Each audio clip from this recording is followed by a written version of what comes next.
Hola, ¿qué tal queridos amigos? ¿Cómo están? El día de hoy vamos a continuar hablando acerca de este tema tan importante de las heridas que nos sangran.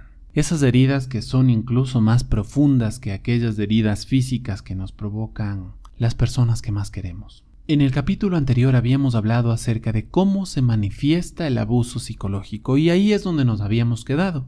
Así que hoy vamos a entender precisamente este punto, cómo se manifiesta el abuso psicológico. Las cadenas y los muros del hogar son casi siempre invisibles.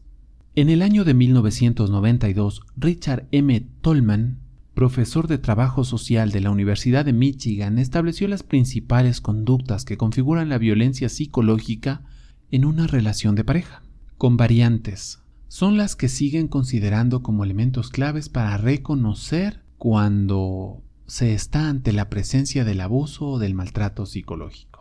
Los indicadores más frecuentes establecidos por Tolman son, vamos a poner atención a esto, mis queridos oyentes. Primero, la producción de miedo. El abusador hace o deja de hacer determinadas acciones que producen temor a la víctima. El temor deforma nuestras ideas y tuerce el camino de nuestra vida. Crea barreras entre los seres humanos y, por cierto, destruye el amor. A menudo que se da una situación en la que va en aumento, desde pequeñas situaciones que parecen como aisladas a una situación continua y sostenida en el tiempo, cada vez que una persona tiene miedo de su cónyuge o de su pareja o de sus padres o de adultos con los cuales vive, en el caso de los ancianos, estamos ante la presencia de algún tipo de abuso. Cuando se dan situaciones normales, no hay temor.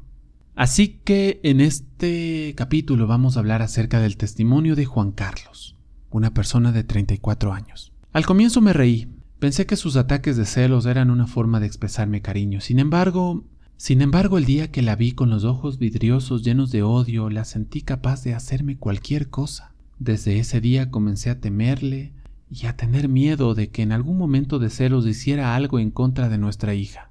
Nunca más me fui al trabajo tranquilo. Sus constantes amenazas y llamadas telefónicas se hicieron habituales. Aprendí de la peor manera que la celopatía es un problema muy serio. Otro de los indicadores es el aislamiento. Siendo el abuso una cuestión de poder, el abusador procura que su víctima no se vincule con otras personas, precisamente para no perder el poder. Por esta razón, los abusadores procuran que las personas de las cuales abusan no digan nada ni se relacionen con otros individuos. A menudo no los dejan interactuar con nadie. Eso incluye cónyuges, niños, ancianos, amigos, su entorno, incluso de situaciones en casos similares. Y aquí es donde está el testimonio de Adriana, de 32 años. No sentí en qué momento adquirí conciencia total del asunto, pero un día me di cuenta que en caso de una situación grave con mi marido no sabría a quién recurrir. Poco a poco me había alejado de todos, de mis amigos, de mis hermanos, de mi madre, incluso de mis compañeros de trabajo con los cuales no compartía ninguna actividad extralaboral. Ese día decidí liberarme de todo eso, pero la agresión se agravó aún más. Ahora, luego de 10 años, aún me cuesta hacer amistades y confiar en la gente. Ya no estoy con el que era mi pareja por años, pero como si sintiera que en cualquier momento vendrá a controlar con quién hablo, o con quién voy, o con quién estoy. Esto es una cosa de locos. Mis queridos amigos oyentes, otro de los aspectos importantes a considerar es la monopolización. Una de las características del abuso es que la persona que realiza la acción abusiva quiere tener el control de manera total. Por esta razón monopoliza la relación, impidiendo que la persona sobre la cual ejerce influencia abusiva no se vincule con otras personas. Cualquiera que aparece en el horizonte es visto como un competidor, y la persona que abusa tendrá que alejarlo de cualquier modo. Esto ocurre en relaciones de pareja, cuando llegan hijos, incluso entre los mismos hijos con su relación con otros, o con los ancianos que son dependientes de adultos. En todos los casos, la figura es la misma. Se tiende a creer que solamente la persona que abusa es la única capaz de entender o atender a la víctima. Esta manipulación se vuelve más compleja y absurda hasta cierto modo cuando la víctima lo incorpora como normal y acepta las acciones anteriormente mencionadas. Es así que tenemos el testimonio de Roxana, de 28 años. Mi hermano me lo dijo muchas veces, pero estaba ciega. Simplemente no le creí. Aún más pensé que como éramos solo los dos, él tenía envidia de mi esposo. Qué ciega que fui. Me costó años aprender a ser independiente de nuevo, a tener amigos, amigas, a realizar lo que quisiera sin tener que pedir permiso. Aún ahora, luego de 2 años, aún no tengo pareja ni he querido salir con nadie porque aún no me saco de encima las imposiciones del que era mi esposo y que había prometido amar para siempre.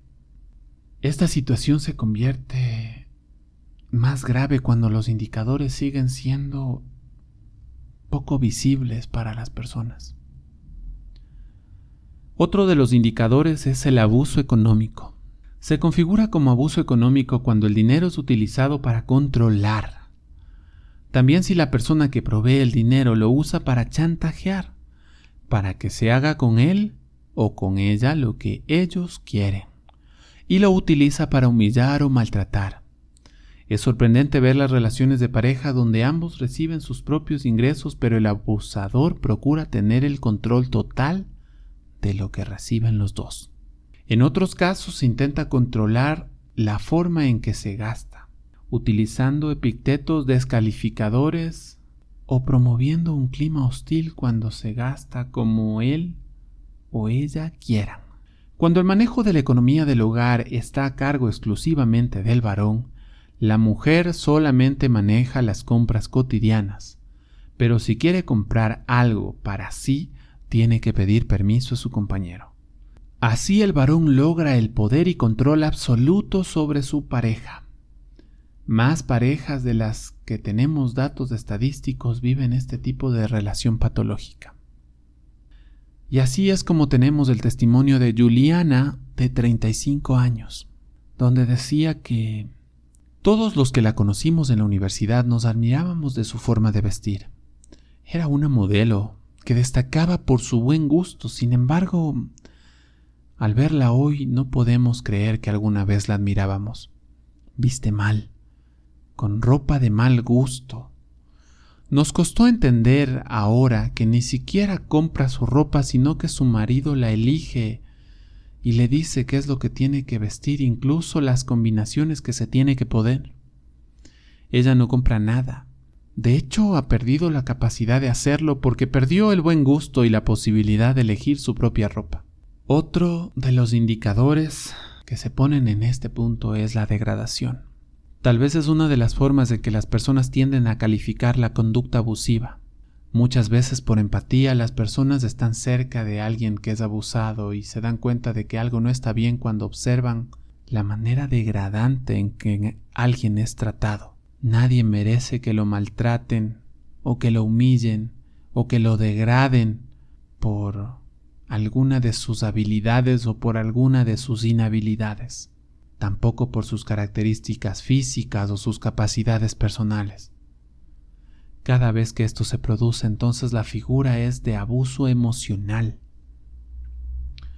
Algunos padres utilizan la degradación como una forma de disciplina sin percatarse del tremendo daño que provocan a sus hijos con una conducta semejante.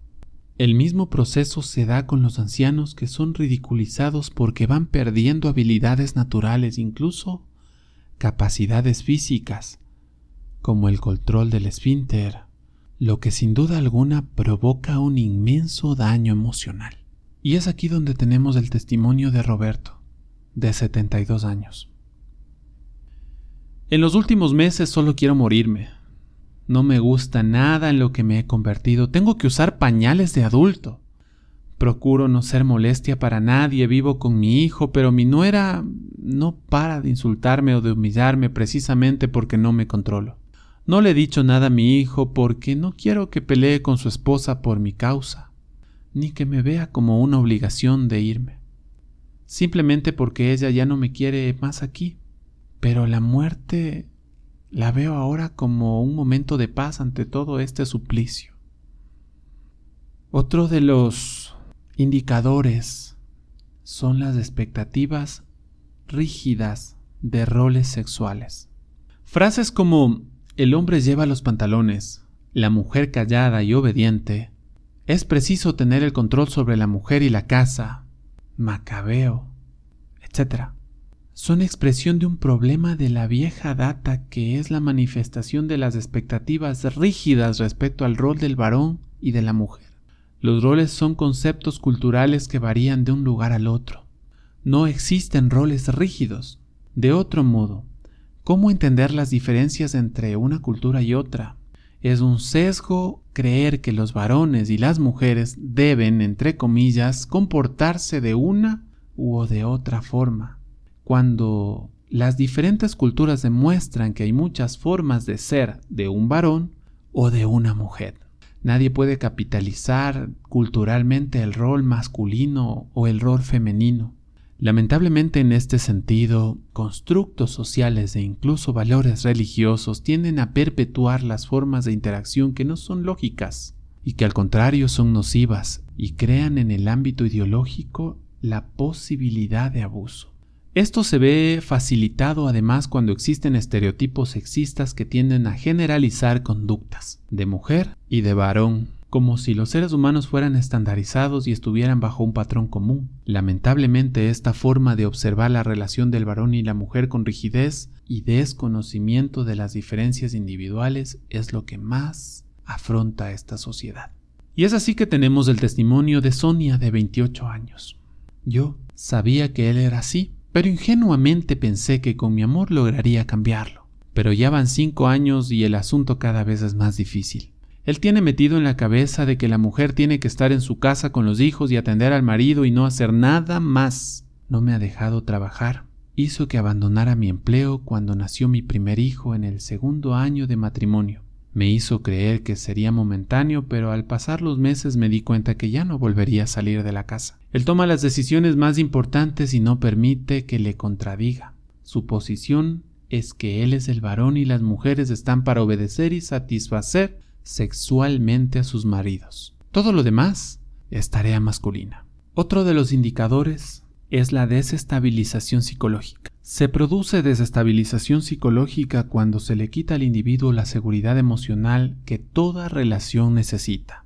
A veces se produce con los cambios abruptos de ánimo que sufre la persona que abusa y que mantiene en ascuas al abusado, que llega a estar pendiente de los estados de ánimo del abusador porque sabe que esos momentos vendrán erupciones de insultos o de maltratos que de una u otra forma afectarán su autoestima y su seguridad emocional. En este punto es importante señalar que la inseguridad emocional que vive la persona que está desestabilizada es un efecto, no una causa.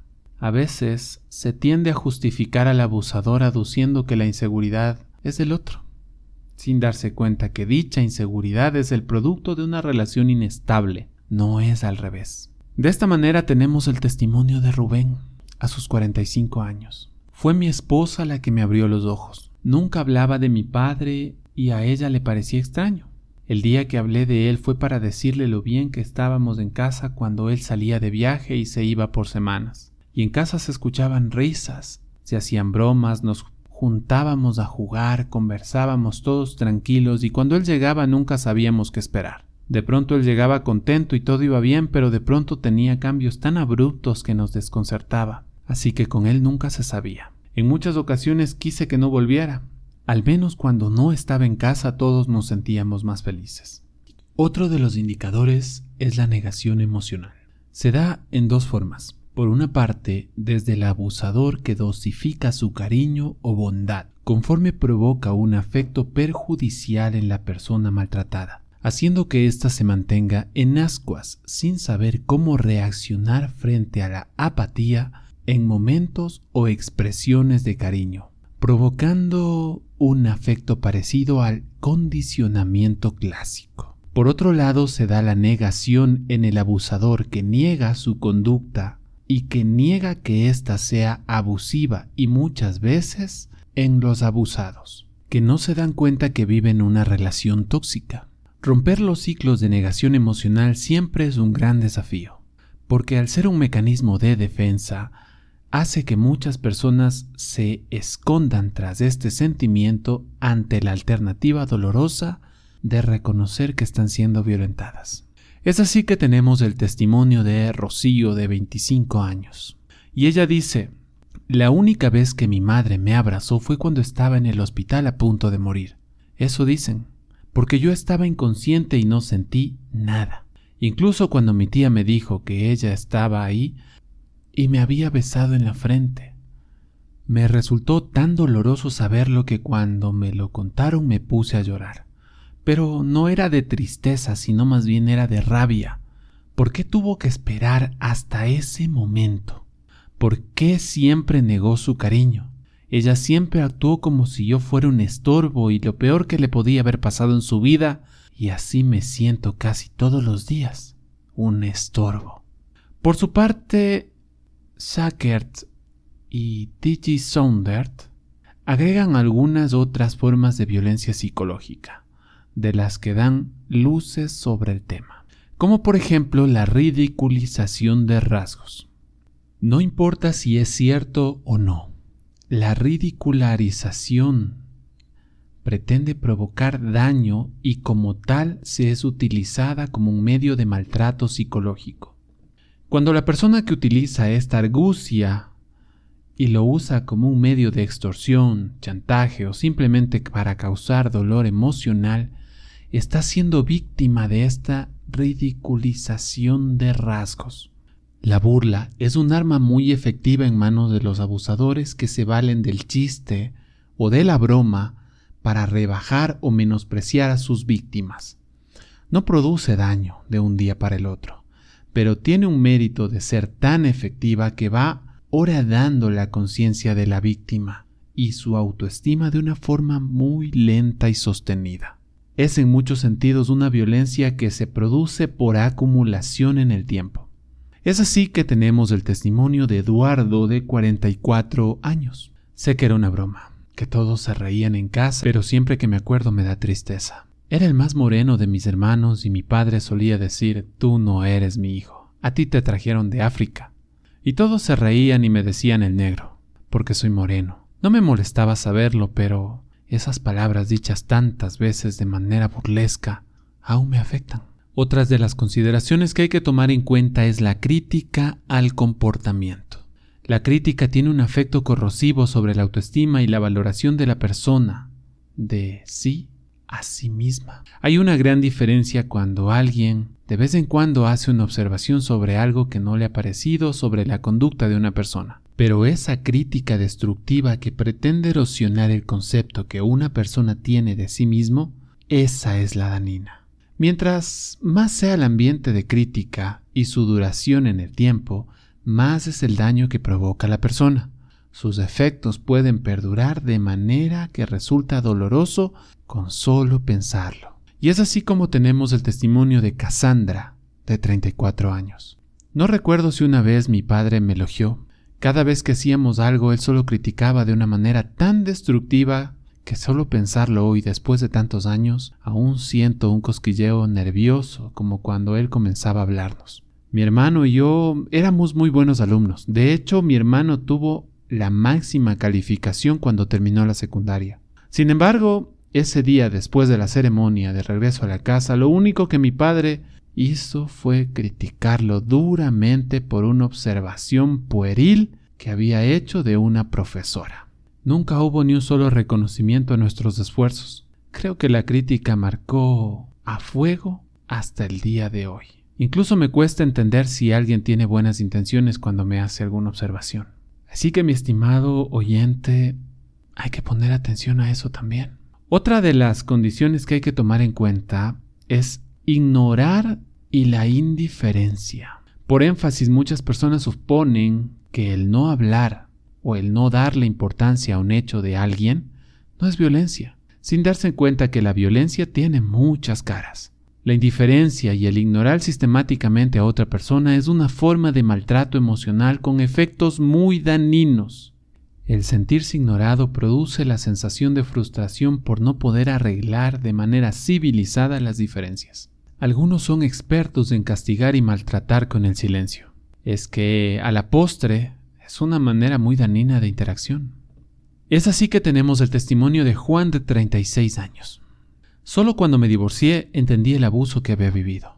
Me acostumbré tanto a sus formas de maltrato que las incorporé de manera cotidiana. Ella estaba ilusionada en casarse con un médico, y yo, al comienzo me sedujo su manera tan firme de actuar en algunas situaciones, lo que escondía muy bien detrás de su sonrisa cautivadora.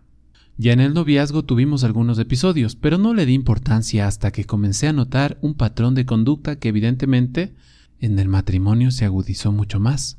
Cuando no le gustaba alguna de mis guardias en el hospital, o ella había hecho algún plan y me llamaban a emergencia para cubrir un turno que alguien no había podido realizar, me castigaba no hablándome, a veces por días.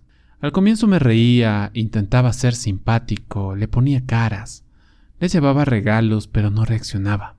No se reía, no se inmutaba, me miraba como si yo no existiera, con un rostro inexpresable. Si le llevaba un regalo, lo dejaba encima de la mesa del comedor y no lo abría. Sin embargo, poco a poco ese comportamiento comenzó a afectarme, especialmente cuando era urgente que arreglemos algo y ella no me hablaba. Me miraba y seguía haciendo lo que estaba haciendo sin decir ni una palabra. Cuando le conté a un colega, se rió y me dijo: «Menos mal que no habla como la mía». Pero a mí no me hizo gracia. Me hería que me tratara de esa manera. Ni siquiera reaccionó cuando le anuncié que si no pedíamos ayuda me iría de la casa. Cuando finalmente me fui, no me llamó. No respondió mis llamadas telefónicas, no contestó mis correos y solo la vi el día que fuimos a firmar el divorcio. Hasta ahora me sigue castigando con su silencio. Lo único bueno de todo esto es no haber tenido hijos. Otro de los factores a consideración son los celos y el control. De una manera muy superficial, algunas personas venden la idea de que los celos son necesarios e imprescindibles en las relaciones de pareja. Es el mensaje de las telenovelas y de muchas películas románticas, las cuales llenan la cabeza de las personas con falsos mensajes. Lo real es que la celopatía es un problema grave que está relacionado con la actitud de la persona hacia sí misma. Mientras más insegura es la persona, más posibilidades hay de que sea celoso o celosa. Los celos son una emoción por la cual la gente mata a otros o incluso a sí mismos. Esto en sus formas menos dramáticas. Los celos se convierten en un tipo de abuso físico y psicológico donde las parejas son sometidas constantemente a interrogatorios, pruebas para testear las intenciones y continuas reyetas y amarguras. Muchos insultos, humillaciones, peleas surgen en el contexto de los celos y por situaciones reales, incluso también por situaciones imaginarias. Está probado que cuando surgen los celos aumentan las agresiones de todo tipo, lo que evidentemente incluye en la agresión psicológica, emocional y también en las conductas abusivas y la falta de respeto a las parejas que están vinculadas con estos temas de celos. Los estudios que se han realizado sobre los celos han observado que esta conducta es irracional, negativa emocionalmente, destructiva y que es el resultado de problemas de autoestima y una historia asociada con situaciones muy problemáticas. Por lo tanto, minimizar el problema no ayuda. Al contrario, mucho más problemático resulta normalizar los celos y creer que es una conducta aceptable, incluso una conducta deseable para ciertas personas. Es así que tenemos el testimonio de Marta, de 44 años, quien nos dice: «Fue muy doloroso percibir que yo era una mujer maltratada. Me dolió más porque en mi trabajo como ingeniera siempre fui apreciada y valorada, pero al llegar a la casa era como caer en el precipicio lleno de oscuridad. Sus celos me hacían sentir horrenda. Él actuaba como si fuera de su propiedad y tenía que decirle con quién había hablado y qué había hecho, incluso en el día. Empecé a sufrir de insomnio y a sentirme culpable. Si en el día alguien me hacía un elogio, incluso dejé de saludar a mis colegas, que también eran varones, solamente por no tener que decirle a mi marido que había hablado con otro hombre. Solo tuve paz el día en que me armé de valor y me fui de la casa, porque entendí que nunca cambiaría, porque todas las veces que le sugerí pedir ayuda, él manifestó que no, porque no estaba loco. Al contrario, me dijo claramente que la que debía pedir ayuda era yo, porque no confiaba lo suficientemente en él y en lo que él hacía para el bien, entre comillas, de nuestro matrimonio. Otro punto a consideración que hay que tomar en cuenta sobre este tema de las heridas que no sangran y que dejan marcas en el alma y marcas emocionales muy fuertes es el maltrato emocional. La obra perfecta de agresividad es conseguir que la víctima admire al verdugo. Dicho por Victoria Sau. Una de las manifestaciones evidentes de la agresión psicológica es el maltrato. Y este se da de dos maneras, de forma pasiva y de forma activa. El maltrato psicológico pasivo. Al dejar de recibir la atención afectiva que se necesita, se configura el maltrato pasivo. Un niño al que no se le da tiempo para hablar, un anciano al que no se le entiende, una esposa que no es reconocida o un esposo que es ignorado, todas esas son conductas pasivas que producen daño emocional. Hay hogares donde no se escuchan gritos, pero hay un silencio opresivo que a la larga se convierten en alaridos de dolor y frustración. Dejar de hablar con las personas que se dice amar, ignorarlos, hacerlos a un lado o no atenderlos es una forma cruel de maltrato. No es activo porque no va acompañada de insultos ni de descalificaciones, sin embargo, la manera de tratar se convierte en un arma de agresión que es persistente. Provoca mucho daño a las víctimas que reciben este tipo de maltrato. Es así que tenemos el testimonio de Alejandra, de 12 años. Alejandra era una chica de 12 años con aspecto sano. A menudo era muy agresiva. Le gustaba reírse de sus compañeros y era constantemente provocadora. Sus profesores la consideraban la niña problema. Llegó a su colegio una profesora de literatura a la que ella no conocía y en vez de catalogarla de una manera en la que ya lo habían hecho los demás compañeros profesores, se le acercó a ella en un momento en el recreo y con naturalidad le dio un abrazo y le dijo que se veía hermosa. Alejandra se rió de manera nerviosa y no supo qué decir, así que salió corriendo para continuar jugando. La profesora tenía el hábito de estimular a sus alumnos. Al otro día, notó que Alejandra se esforzaba de manera especial en el trabajo que se le había asignado para el aula y la felicitó muy efusivamente. Poco a poco, al menos en clase de literatura, Alejandra empezó a mostrar un tipo de actitud diferente, al grado de que algunos maestros lo notaron y lo comentaron en la sala de profesoras. La maestra de literatura dijo: «Es una niña muy inteligente. Probablemente no le prestan la suficiente atención en su hogar». Cuando el cambio en la niña se hizo evidente, un día otro profesor, por otra razón, se enteró que los padres de la niña estaban separados, cosa que hasta el momento nadie en el colegio se había percatado, y que la madre trabajaba en 2 lugares para poder reunir los recursos para alimentar a su familia y a sus 3 hijos. Alejandra normalmente estaba sola en casa en las tardes, que era la hora en que sus hermanos menores se iban al colegio, y en ocasiones no veía a su madre por varios días, puesto que se iba muy temprano a trabajar y volvía a menudo cuando ya sus hijos estaban durmiendo. Muchas veces olvidamos el poder que tiene la palabra cariñosa o un gesto que exprese admiración o simplemente que le diga lo importante que es la otra persona. En muchos hogares no hay atención dedicada hacia sus integrantes. Los que más padecen de esta situación son los niños y los ancianos. También existen mujeres que se convierten en maltratadoras por la ausencia emocional en la vida de sus hijos. A menudo los que caen más en esta situación son los varones que se consideran que su tarea solamente es proveer dinero a su casa. Pero no hay una palabra de aprecio ni de cariño a los suyos, generando un hambre de afecto horrible en los integrantes de la familia. Muchos niños, especialmente los que viven rodeados de adultos, son ignorados y sus necesidades no son atendidas, por lo que se configura un cuadro de abandono emocional que causa deterioro en la vida de dichos infantes. Lo mismo se da con los ancianos que son abandonados emocionalmente y con otros adultos que no son tratados con afectos físicos o verbales. En el caso de las parejas, el asunto es un poco más complejo porque a menudo el maltrato se configura de manera consciente por parte del abusador e inconsciente por la parte abusada.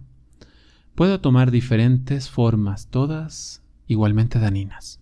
La indiferencia a las necesidades afectivas del cónyuge, la no consideración en la toma de decisiones, ignorar sistemáticamente al cónyuge para las reuniones familiares o eventos importantes, no hablarle por largos periodos de tiempo, reírse de manera socarrona de las propuestas que haga el cónyuge, recurrir a sarcasmos como si fuera broma para descalificar, expresar en serio y en broma la supuesta incapacidad que tiene la persona para resolver problemas, hacer bromas sobre el desempeño sexual del cónyuge, especialmente entre conocidos, o incluso también suele suceder entre personas extrañas.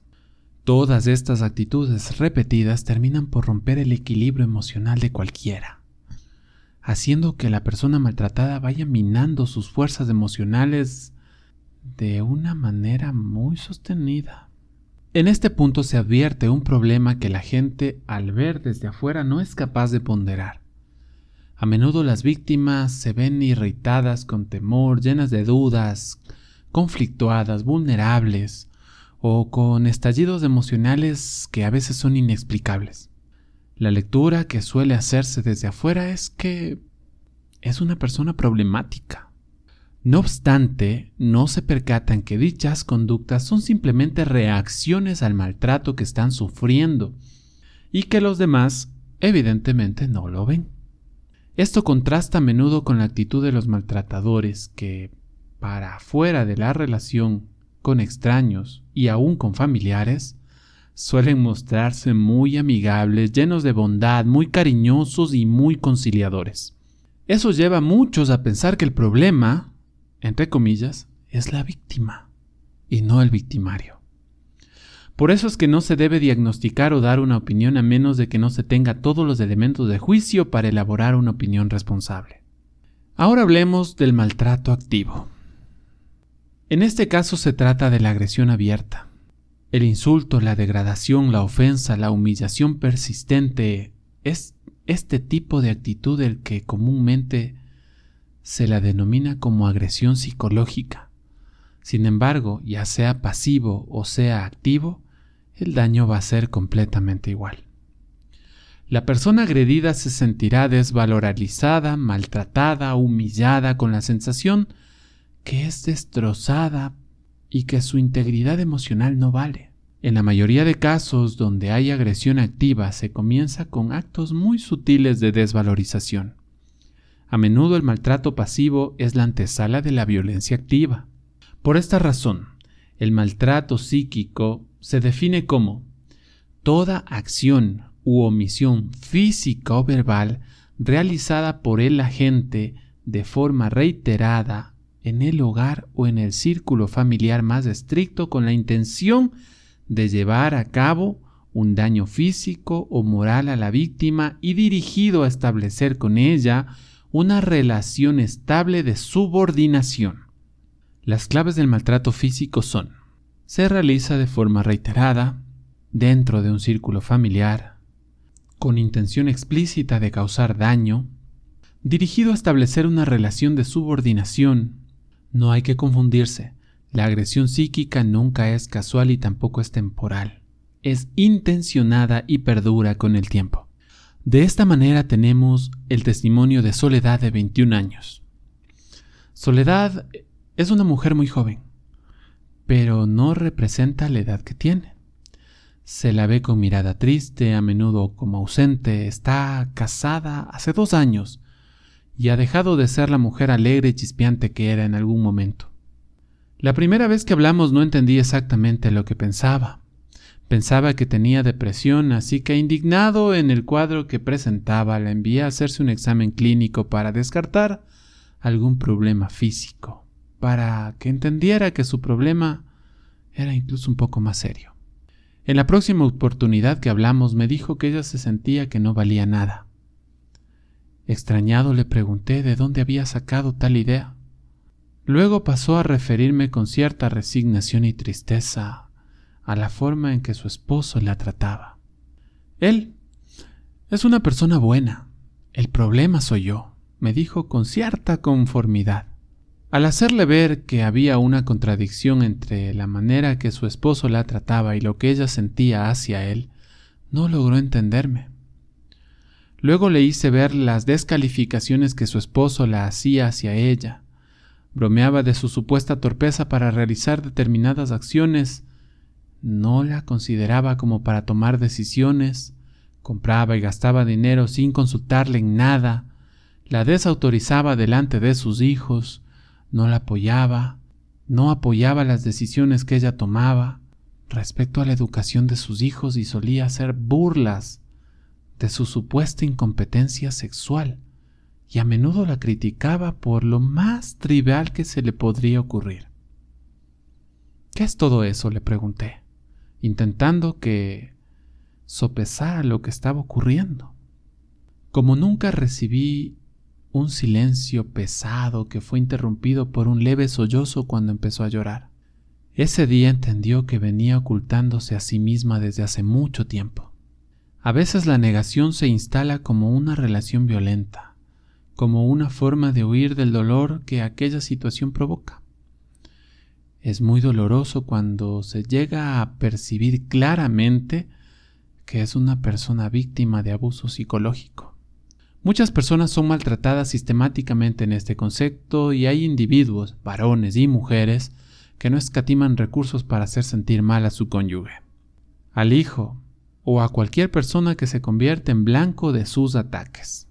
La violencia psicológica, como todo acto violento, es intencional. No es causal que se agreda a los que se dice amar y se mantenga un perfil neutral o incluso cortés con las personas fuera del hogar. Es sin duda una violencia dirigida y con mucha intención. Hablar de agresión como si fuera una casualidad es un insulto a la inteligencia, incluso de quienes son violentos en su forma de actuar. De esta forma terminamos esta parte del libro Heridas que nos sangran. Seguimos analizando, leyendo y estudiando y entendiendo cómo esas heridas pueden terminar causándonos mucho más daño que las heridas físicas. Así que, mi querido amigo que me estás escuchando, si este capítulo te ha gustado y quieres apoyarme, te invito a suscribirte. Déjame un comentario, déjame un like. Y nos vemos en el siguiente capítulo, donde vamos a hablar acerca del maltrato continuo. Otro punto que hay que considerar dentro de este maltrato psicológico del cual muchas personas son o somos víctimas.